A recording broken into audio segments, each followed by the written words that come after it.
দর্শক আসসালামু আলাইকুম। বিবিসি বাস ইউটিউব চ্যানেলের পক্ষ থেকে আপনাদের সকলকে স্বাগতম। আজকে আমি নিয়েছি ডিকফ সিরাপ নিয়ে।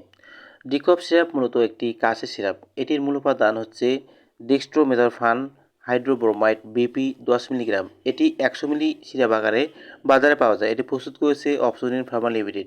একটি ডিকফ সিরাপের মূল্য মাত্র 35 টাকা। কার্যকারিতা: এটি শুষ্ক কাশি, ঠান্ডাজনিত কাশি, সর্দিজনিত কাশি, খুসখুসি কাশি, অ্যালার্জিজনিত কাশি এবং শ্লেষ্মাযুক্ত কাশি তরল করে বের করে। এছাড়াও নাক দিয়ে পানি পড়া দূর করতে সহায়তা করে। ডিকফ সিরাপ খাওয়ার নিয়ম: প্রাপ্তবয়স্ক দিনে 3 চামচ করে দিনে 2 বার অথবা 2 চামচ করে দিনে 3 বার খাওয়ার পর খাবে। 12 বছর বয়সের নিচে যাদের বয়স তারা 1 চামচ করে দিনে 2 বার খাওয়ার পর খাবে। পার্শ্ব প্রতিক্রিয়া: ডিকফ সিরাপ সেবনে কিছু পার্শ্ব প্রতিক্রিয়া দেখা যায়, যেমন পেট ব্যথা, বমি, বমি ভাব, অরুচি, ক্ষুধামন্দা, অবসাদ ইত্যাদি দেখা দিতে পারে।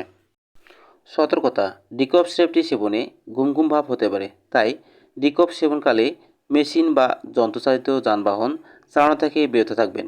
সিরাপটি ব্যবহারের পূর্বে ভালো করে ঝাঁকিয়ে নিন। আলো থেকে দূরে ঠান্ডা ও শুষ্ক স্থানে 25 ডিগ্রি সেলসিয়াস তাপমাত্রার নিচে সিরাপটি রাখুন। ডিকফ সিরাপটি অবশ্যই রেজিস্টার্ড চিকিৎসকের পরামর্শ অনুযায়ী সেবন করবেন। তো বন্ধুগণ, ভিডিওটি ভালো লাগলে এবং আপনার উপকারে আসলে অবশ্যই লাইক কমেন্ট শেয়ার করবেন এবং সাবস্ক্রাইব করে পাশে থাকবেন। তো আজকের মতো এখানে শেষ করতেছি। আল্লাহ হাফেজ।